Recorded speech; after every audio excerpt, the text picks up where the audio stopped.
আওয়ামী লীগের ধ্বংস করে যাওয়া দেশ পুনর্নির্মাণে কাজ করবে বিএনপি। লন্ডনে বিদায়ী সংবর্ধনায় তারেক রহমান বললেন, শুধু স্বপ্ন নয়, দেশের উন্নয়নে ৩১ দফা বাস্তবায়ন করা হবে।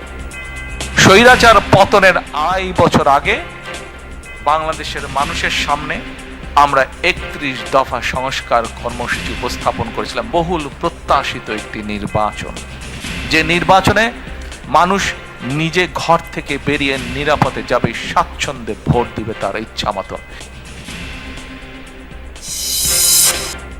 সারা দেশে চলছে মনোনয়নপত্র বিতরণ। ত্রয়োদশ সংসদ নির্বাচনে অংশ নিতে ফর্ম সংগ্রহ করছেন প্রার্থীরা। দাখিল করা যাবে ২৯ ডিসেম্বর পর্যন্ত। সিঙ্গাপুরে চিকিৎসাধীন হাদির অবস্থা অপরিবর্তিত। নরসিংদী থেকে হত্যাচেষ্টায় ব্যবহৃত পিস্তল, গুলি উদ্ধার। মূল অভিযুক্ত ফয়সালের বাবা মা আটক।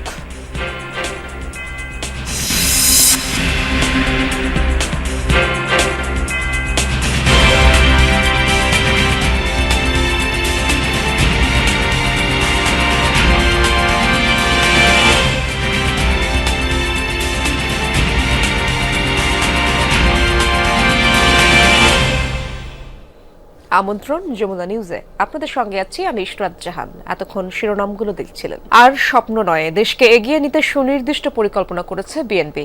১২ ফেব্রুয়ারির নির্বাচনে বিএনপি জয়ী হলে দেশের উন্নয়নের সুনির্দিষ্ট পরিকল্পনা নিয়ে কাজ করা হবে। লন্ডনে বিদায়ী সংবর্ধনা ও বিজয় দিবসের আলোচনায় এসব কথা বলেন তারেক রহমান। তিনি বলেন, আওয়ামী লীগ ১৫ বছর ক্ষমতায় থেকে দেশের শিক্ষা, স্বাস্থ্য সহ বিচার ব্যবস্থাকে ধ্বংস করে দিয়েছে। বিপুল পরিমাণ অর্থ পাচার করা হয়েছে বলেও উল্লেখ করেন তারেক রহমান।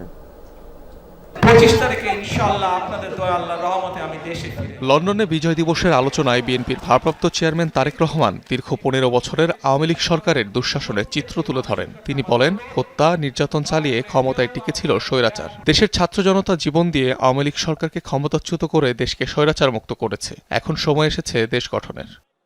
আমাদের ৬০ লক্ষের মতো নেতাকর্মী বিভিন্ন নির্যাতন, অত্যাচার, হামলার শিকার হয়েছে। আমরা ৫ই আগস্ট যেই স্বৈরাচারকে বাংলাদেশ থেকে বিদায় করেছি, এটির ক্রেডিট, এটির অর্জন কোনো রাজনৈতিক দলের নয়। এটির অর্জন সম্পূর্ণভাবে বাংলাদেশের সাধারণ মানুষের ক্রেডিট। এটি তারেক রহমান বলেন, আওয়ামী লীগ দেশকে খাদের কিনারায় নিয়ে গেছে। দেশের শিক্ষা, স্বাস্থ্য ও আর্থিক খাত ভেঙে দিয়েছে পতিত সরকার। এখন আর স্বপ্ন নয়, পরিকল্পনা নিয়ে কঠিন পথ অতিক্রম করতে হবে বলে জানান তারেক রহমান। আমরা কোনো স্বপ্নের মধ্যে থাকতে চাই না। স্বপ্ন দেখতে দেখতে দেশ থেকে প্রতি বছর $16 বিলিয়ন পাচার হয়ে গিয়েছে। স্বপ্ন দেখতে দেখতে দেশের অর্থনৈতিক অবস্থা, দেশের শিক্ষা ব্যবস্থা, দেশের কৃষি ব্যবস্থা, দেশের রাস্তাঘাট, দেশের আইন আদালত, আইন শৃঙ্খলা সবকিছু ভেঙে চুরমার হয়ে গিয়েছে। বিএনপি ক্ষমতায় গেলে দেশ গঠনের নানা পরিকল্পনার কথা তুলে ধরেন তারেক রহমান। তিনি ৩১ দফা কর্মসূচি তুলে ধরেন। স্বৈরাচার পতনের ২.৫ বছর আগে বাংলাদেশের মানুষের সামনে আমরা ৩১ দফা সংস্কার কর্মসূচি উপস্থাপন করেছিলাম। মনে আছে আপনাদের? ৩১ দফার মধ্যে বাই নাও আপনারা শুনেছেন, দেখেছেন, আমরা একটি কার্ড ইন্ট্রোডিউস করতে চাই, যেটার নাম আমরা দিয়েছি ফ্যামিলি কার্ড। দেশ গঠনে শহীদ প্রেসিডেন্ট জিয়াউর রহমান ও বেগম খালেদা জিয়ার নানা উদ্যোগের কথা তুলে ধরেন তারেক রহমান। জিয়ার সময় গার্মেন্টস শিল্প ও রেমিটেন্স আয়ে সাফল্য অর্জন করছে বাংলাদেশ। তিনি বলেন, নারী শিক্ষায় খালেদা জিয়ার অবদান সারা বিশ্বে প্রশংসিত হয়েছে। দেশনেত্রী খালেদা জিয়ার সরকার বাংলাদেশের মানুষের দ্বারা নির্বাচিত হবার পরে কিভাবে আবার ধীরে ধীরে ধীরে দেশকে গড়ে তুলতে সক্ষম হলো। আমরা দেখেছি সেই সময় কিভাবে দেশে আবারও শিল্প কারখানা স্থাপিত হলো। তারেক রহমান বলেন, দেশের বিরুদ্ধে এখনও ষড়যন্ত্র অব্যাহত আছে। এসব ষড়যন্ত্র প্রতিহত করতে মানুষকে সচেতন করার পাশাপাশি সজাগ থাকার আহ্বান জানান তিনি। ৭১-এ যারা ষড়যন্ত্র করেছিল, ৭৫-এ যারা ষড়যন্ত্র করেছিল, ৭ই নভেম্বরে পরাজিত হয়েছিল। ৮১-তে যারা ষড়যন্ত্র করেছিল, ৯৬-তে যারা ষড়যন্ত্র করেছিল, পরবর্তীতে যারা ষড়যন্ত্র করেছে, তাদের ষড়যন্ত্র কিন্তু থেমে নেই। লন্ডন থেকে ফেরার দিন বিমানবন্দরে কর্মী সমর্থকদের উপস্থিত না হওয়ার আহ্বান জানান তারেক রহমান। বলেন, এতে বিদেশে দেশের ভাবমূর্তি নষ্ট হবে। দয়া করে কেউ আপনারা এয়ারপোর্টে সেদিন যাবেন না। অনিক রহমান, যমুনা নিউজ। নির্বাচন কমিশনের ঘোষিত তফসিল অনুযায়ী সারা দেশে একযোগে চলছে মনোনয়ন ফর্ম বিতরণ কার্যক্রম। ডিসেম্বরের 15 তারিখ থেকে শুরু হয় মনোনয়ন ফর্ম বিতরণ, তবে এখন পর্যন্ত প্রার্থীদের মধ্যে খুব একটা তাড়া দেখা যাচ্ছে না। ঢাকা বিভাগীয় কমিশনারের কার্যালয় থেকে 2 দিনে মনোনয়ন ফর্ম সংগ্রহ করেছেন 6 জন। দিন যত গড়াবে রিটার্নিং কর্মকর্তার কার্যালয়ে প্রার্থীদের আনাগোনা তত বাড়বে বলে আশা করছেন নির্বাচন সংশ্লিষ্টরা। টাঙ্গাইল 4 কালিহাতী আসনের এক স্বতন্ত্র প্রার্থী মনোনয়ন ফর্ম সংগ্রহ করেছেন। এছাড়া সদর আসনেও একজন মনোনয়ন ফর্ম সংগ্রহ করেছেন। 29 ডিসেম্বর মনোনয়ন ফর্ম জমার শেষ দিন পর্যন্ত চলবে এই কার্যক্রম। নির্বাচনী কার্যক্রম নিরবচ্ছিন্ন করতে সাপ্তাহিক ও সরকারি ছুটির দিনেও খোলা থাকছে রিটার্নিং ও সহকারী রিটার্নিং অফিসারের কার্যালয়। নির্বাচন কমিশনের নির্দেশনা মোতাবেক সকল প্রস্তুতিমূলক কার্যক্রম আমরা সম্পন্ন করে যাচ্ছি। এ জেলায় ইতিমধ্যে 163টি ভোট কেন্দ্র চূড়ান্ত হয়েছে। এই সকল ভোট কেন্দ্রের যে ছোটখাটো সংস্কার এবং কেন্দ্রে যাতায়াতের যে রাস্তার যে সমস্যাগুলো ছিল সেগুলো সংশ্লিষ্ট কর্তৃপক্ষ কর্তৃক মেরামত হয়েছে। আশা করছি যে 29 ডিসেম্বর যে নির্ধারিত তারিখ রয়েছে মনোনয়নপত্র জমা দেওয়ার শেষ তারিখ, এই নির্ধারিত তারিখের মধ্যেই সকল প্রার্থীরা তাদের মনোনয়নপত্র সংগ্রহ করে তারা জমা প্রদান করবেন। দর্শক, এই বিষয়ে আরো জানার চেষ্টা করব সহকর্মীদের কাছ থেকে। শুরুতেই যেতে চাই সেগুনবাগিচায়, বিভাগীয় কমিশনারের কার্যালয়ে যেতে চাই। সেখানে রয়েছেন আমার সহকর্মী তানভীর মৌসুম। তানভীর, জানাবেন, তফসিল ঘোষণার পর তো নির্বাচনী আমেজ শুরু হয়ে গেছে বলা যায়। মনোনয়ন ফর্ম সংগ্রহে রিটার্নিং কর্মকর্তার কার্যালয়ে প্রার্থীদের আনাগোনা কি আপনি দেখছেন কিনা, কেমন দেখছেন সেখানে জানাবেন। এসরাত আমরা সকাল থেকেই দেখেছি আসলে প্রার্থীদের আনাগোনা কিছুটা কম, তেমন নেই বললেই চলে। এটির একটি কারণ হতে পারে যে আসলে সময়, কারণ যেহেতু এখনো আসলে হাতে অনেকটুকু সময় আছে, সেই সময়ের কারণেই হয়তো বা আসলে অনেকেই এখনো আসছেন না। হয়তো আসলে জমা দেওয়ার শেষ সময়টি যখন চলে আসবে তখন হয়তো তার আগ মুহূর্তে, তার কাছাকাছি সময় হয়তো আমরা দেখতে পাবো যে তখন আসলে প্রার্থীদের আনাগোনা অনেক বেড়ে গেছে। এছাড়া আরেকটি কারণ হতে পারে যে দিনের শুরুতে, যেহেতু দিনের শুরুতে হওয়ার কারণেও আসলে প্রার্থীদের আনাগোনা কিছুটা কম থাকতে পারে, তেমনটিও একটি সম্ভাবনা রয়েছে। তবে এখানে আমি একটু বলে রাখতে চাই যে 15 তারিখ থেকে এই মনোনয়ন ফর্ম যে বিতরণ শুরু হয়েছে সেটি কিন্তু প্রার্থীরা গ্রহণ করেছেন এবং 15 তারিখের পর 16 তারিখ গিয়েছে, আজ 17 তারিখ। এই সময়ের মধ্যে আমরা যেটি জানতে পেরেছি যে মোট 6 জন এখন পর্যন্ত তারা মনোনয়ন ফর্ম সংগ্রহ করেছেন। এখানে আমি একটু বলতে চাই যে 184 ঢাকা 11 আসন, সেখানে SM আমিনুল হক সেলিম তিনি মনোনয়ন ফর্ম নিয়েছেন, তার দল হচ্ছে জাতীয় পার্টি। এছাড়া একই আসনে আরেকজন রয়েছেন MA কাইয়ুম, তিনি বিএনপির। এছাড়া অন্যান্য আসনের কথা যদি বলি, 185 ঢাকা 12, সেখানে আকবর খান নামে একজন আর মুজিবুল ইসলাম নামে একজন। আকবর খান বাংলাদেশ বিপ্লবী ওয়ার্কার্স পার্টি থেকে, আর মুজিবুল ইসলাম তিনি স্বতন্ত্র প্রার্থী। এছাড়া আরও দুজন রয়েছেন দুটি ভিন্ন ভিন্ন আসনে। 189 ঢাকা 16 আসন, সেখানে মোহাম্মদ আব্দুল লতিফ তিনিও স্বতন্ত্র প্রার্থী, এবং 190 ঢাকা 17 আসনে মোহাম্মদ রাশেদুল হক সুজন তিনিও স্বতন্ত্র প্রার্থী। অর্থাৎ মোট 6 জন এখন পর্যন্ত এই সেগুনবাগিচার কার্যালয়ে, বিভাগীয় কমিশনারের কার্যালয়ে মোট 6 জন এসেছেন মনোনয়ন ফর্ম গ্রহণ করতে। তারা মনোনয়ন ফর্ম নিয়েছেন, সংগ্রহ করেছেন এবং তারা হয়তো এরপর তারা জমা দিবেন। এবং তবে এটি শেষ নয়, আমরা জানি যে আসলে যেহেতু হাতে প্রচুর সময় রয়েছে, এখনো একটি দীর্ঘ সময় রয়েছে, সেহেতু বলাই যায় আসলে প্রার্থীদের আনাগোনা সামনে বাড়বে, সামনে অবশ্যই বাড়বে। অনেক ধন্যবাদ আপনাকে তানভীর। দেখতে পাচ্ছি খুলনা থেকে আমার সহকর্মী প্রবীর বিশ্বাসও আমার সাথে যুক্ত আছেন। প্রবীর, আজ পর্যন্ত কতজন মনোনয়ন পত্র সংগ্রহ করলো আপনার ওখানে, জানাবেন বিস্তারিত। ইরশাদ, খুলনার 6টি সংসদীয় আসন রয়েছে, এর মধ্যে এ পর্যন্ত 7 জন মনোনয়ন পত্র সংগ্রহ করেছে এবং এই 7 জনের মধ্যে খুলনা 1 এবং 2 আসন, যেটি খুলনা মহানগরীতে অবস্থিত, সেখান থেকে এখনো পর্যন্ত কেউ ফর্ম সংগ্রহ করেনি। ফর্ম সংগ্রহ করেছে খুলনা 3 আসন থেকে 2 জন, খুলনা 4 থেকে 2 জন, খুলনা 5-এর 1 জন এবং খুলনা 6-এর বাকি 2 জন। শুনশান নিরাপত্তা নির্বাচন কার্যালয়, যেটি খুলনার আঞ্চলিক এবং জেলা কার্যালয়টি রয়েছে, দেখতে পাচ্ছেন, কারণ এখানে প্রতিদিনকার যে কাজটি ছিল সেটি হচ্ছে অনলাইন সেবা সহ জাতীয় পরিচয়পত্রের যেসব সেবা, সেখানে আসলে এই অঞ্চলের মানুষ এসে সেই সেবাটি নিত। যেহেতু সাময়িক সেই সেবাটি বন্ধ রয়েছে, সে কারণে মানুষজনের আনাগোনাও নেই। অপরদিকে যারা প্রার্থী হবেন, যারা মনোনয়নপত্র সংগ্রহ করবেন, তাদের কর্মী সমর্থক, সে ধরনের কোনো ভিড় নেই।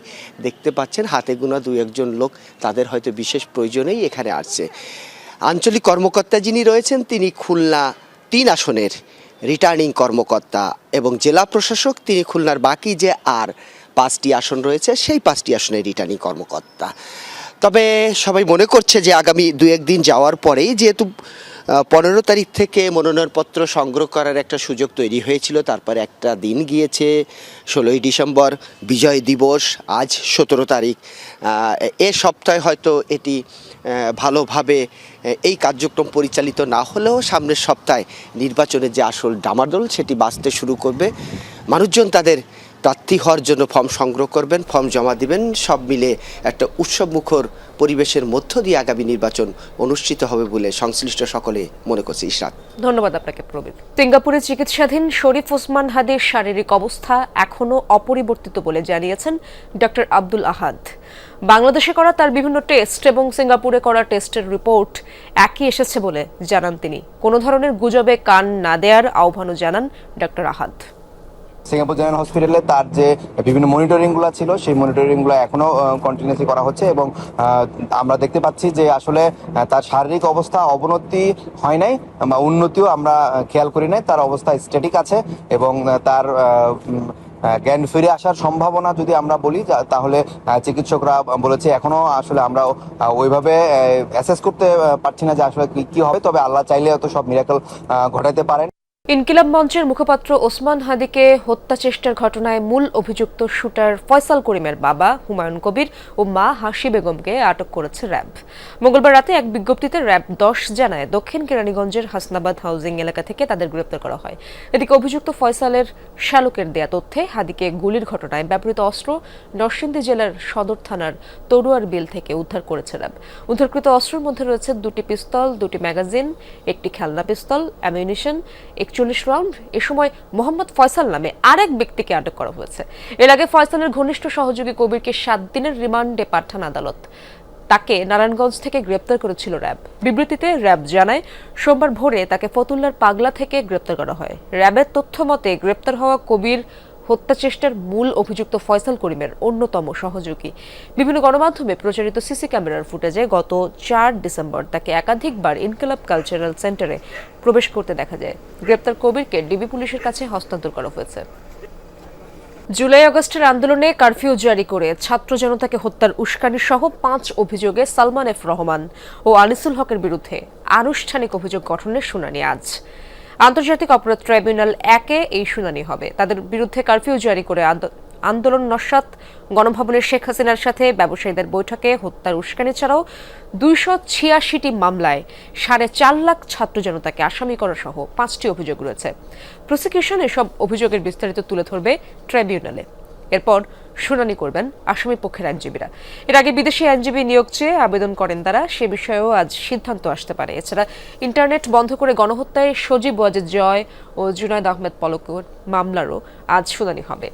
পলাতক জয়ের পক্ষে স্টেট ডিফেন্স নিয়োগ দেওয়া হতে পারে। এর আগে তার বিরুদ্ধে গ্রেপ্তারি পরোয়ানা ও পত্রিকায় বিজ্ঞপ্তি দেওয়ার নির্দেশ দেন ট্রাইব্যুনাল।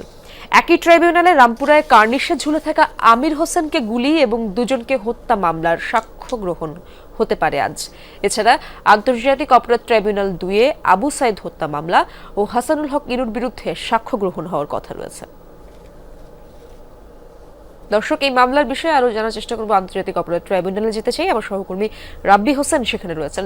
রাব্বি, জানাবেন সালমান ও আনিসুলের বিরুদ্ধে আনুষ্ঠানিক অভিযোগ গঠনের শুনানি কখন শুরু হতে পারে এবং শুনানিতে আজ কি কি হতে পারে? ট্রাইব্যুনালের অন্যান্য কার্যক্রম নিয়ে বিস্তারিত জানতে চাই আমরা। জুলাই আগস্টের আন্দোলনে কারফিউ জারি করে ছাত্র জনতাকে হত্যা সহ যে সুনির্দিষ্ট 5টি অভিযোগ আনা হয়েছে সাবেক মন্ত্রী আনিসুল হক এবং সালমান এফ রহমানের বিরুদ্ধে, সেখানে রয়েছে যে গণভবনে তারা ব্যবসায়ীদেরকে নিয়ে শেখ হাসিনার সঙ্গে বৈঠক করে হত্যায় উস্কানি দিয়েছেন। পাশাপাশি ছাত্র জনতাকে আন্দোলনের আগে তারা যে বিভিন্ন মামলা দিয়ে তাদেরকে হয়রানি করেছেন, গ্রেফতার করেছেন, এরকম আরও কয়েকটি অভিযোগ তাদের বিরুদ্ধে আনা হয়েছে এবং তারা দুজনেই এখন গ্রেফতার রয়েছেন। তাদেরকে ইতিমধ্যেই ট্রাইব্যুনালে হাজির করা হয়েছে। কারণ এর আগে যখন 5 আগস্টের পরে শেখ হাসিনার সরকারের পতন হয়, তারা দুজনেই একসঙ্গে সদরঘাট থেকে আটক হন। এরপর তারা বিভিন্ন মামলায় গ্রেফতার দেখিয়ে তাদেরকে কারাগারে রাখা হয়েছিল এবং ট্রাইব্যুনালে ট্রাইব্যুনালের মামলাগুলোতে তারা আসামি রয়েছে। তাদের আজকে এই মামলার অভিযোগ গঠনের শুনানি কিছুক্ষণের মধ্যেই শুরু হবে। এখানে ট্রাইব্যুনালে যারা প্রসিকিউশন রয়েছেন তারাও প্রবেশ করেছেন, যারা আসামিপক্ষের আইনজীবী রয়েছেন তারাও এখানে এসেছেন। তবে এর আগে সালমান এফ রহমান এবং আনিসুল হক মূলত তাদের যেই মামলা রয়েছে বা এই মামলায় তাদের বিদেশি আইনজীবী নিয়োগের বিষয়ে একটি আবেদন করেছেন। তখন প্রসিকিউশন থেকে বলা হচ্ছিল যে ট্রাইব্যুনালের যে আইনে বিদেশি আইনজীবী নিয়োগের বিধান থাকলেও আগে থেকেই বার কাউন্সিল থেকে তাদেরকে অনুমতি নিতে হবে। তারা যদি অনুমতি নিয়ে থাকে তাহলেই তাদের পক্ষে বিদেশি আইনজীবী নিয়োগ দেওয়া সম্ভব হবে। এবং আরও একটি মামলায় সেখানে ইন্টারনেট বন্ধ করে গণহত্যার অভিযোগে সজীব ওয়াজেদ জয় এবং জুনায়েদ আহমেদ পলকের বিরুদ্ধেও মামলাটি রয়েছে। সেখানে সজীব ওয়াজেদ জয় যেহেতু পলাতক রয়েছে তার পক্ষে আজকে স্টেট ডিফেন্সে নিয়োগ হতে পারে এবং এই মামলায় তার আগেও গ্রেফতারি পরোয়ানা এবং পত্রিকা বিজ্ঞপ্তি দেওয়া হয়েছিল। তবে শুরু হবে কিছুক্ষণের মধ্যে শুনানি, তখন আমরা আরও বিস্তারিত বলতে পারবো। ইশরাত, ধন্যবাদ আপনাকে রাব্বি। রাত নামলে কুয়াশার চাদরে ঢেকে যাচ্ছে প্রকৃতি। জবুথবু গ্রাম জেগে উঠতে কিছুটা সময় নেয় ভোরে। ততক্ষণে শিশির জমে ঘাসের ডগায় নতুন কুড়ি কিংবা সবজির পাতায়। খেজুরের রস ডুবিয়ে মুড়ি কিংবা গুড়ের পিঠায় বুঁদ হয় সকালের আলো। গ্রামে গ্রামে আগুন পোহানো, জলাশয়ে পরিযায়ী পাখির রাজ্য, ঝুপ করে সন্ধ্যা নেমে যাওয়া হিমেল রাতের পূর্ণিমা জানিয়ে দিচ্ছে শীত নেমে গেছে পুরো মাত্রায়। শীতের সকাল, সন্ধ্যা আর রাতের গল্প তুলে ধরেছেন সহকর্মী শওকত মঞ্জুর শান্ত, ছবি তুলেছেন জিহাদ ইসলাম।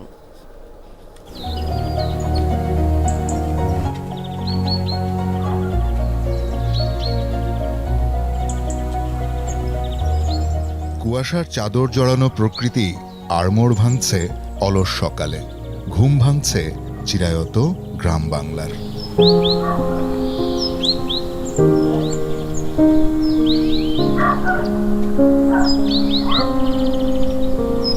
ভোরের বাতাস মালুম দেয় শীতের, উত্তরের হাওয়ায় জুবুথুবু প্রাণ প্রকৃতি খোঁজে উষ্ণতা।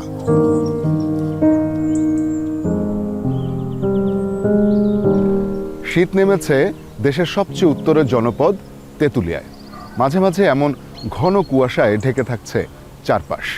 স্থানীয়দের মতে এবার শীত কিছুটা দেরিতে শুরু হয়েছে, যদিও প্রকোপ থাকতে পারে অনেক বেশি। কিন্তু শীতের আগমনে উৎসব শুরু হয়েছে এই জনপদে। শীতের প্রধান আকর্ষণ রসের হাড়ি। খেজুরের গাছের দিকে লোভাতুর দৃষ্টি ছেলে ছোকরাদের। পিঠাপুলি আর খেজুরের গুড়ের বদৌলতে সকালের নাশতাটা এ কদিন বেশ জমাট। শীত যেন এখানে উৎসবের আরেক নাম।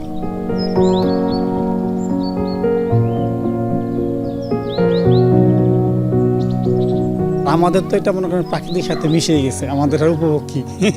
আগাম শীত আসে নাই, এবারে বেশি অনুভব হইতেছে।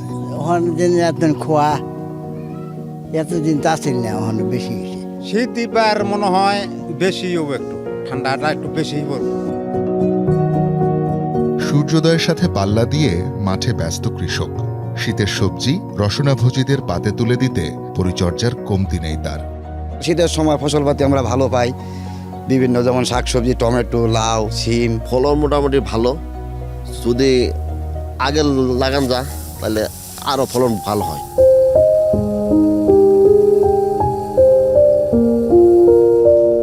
ধান কাটা হয়ে গেলে ফাঁকা মাঠ চলে যায় দুরন্ত শৈশবের দখলে। ঘরের উঠোন থেকে দিগন্ত অবধি তাদের বিচরণ দিনভর।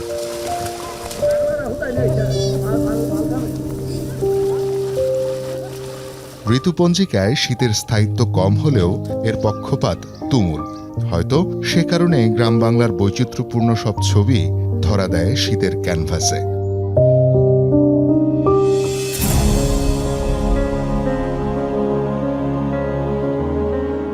দিনের শেষ ভাগে জলাশয়ে পরিযায়ীর দল ডানা ঝাপটালে মরচে ধরে সূর্যের রঙে।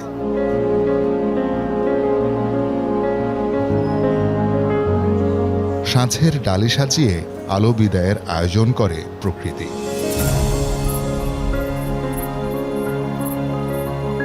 দিন ফুরিয়ে রাত নামে জীবনানন্দের কবিতার মতো।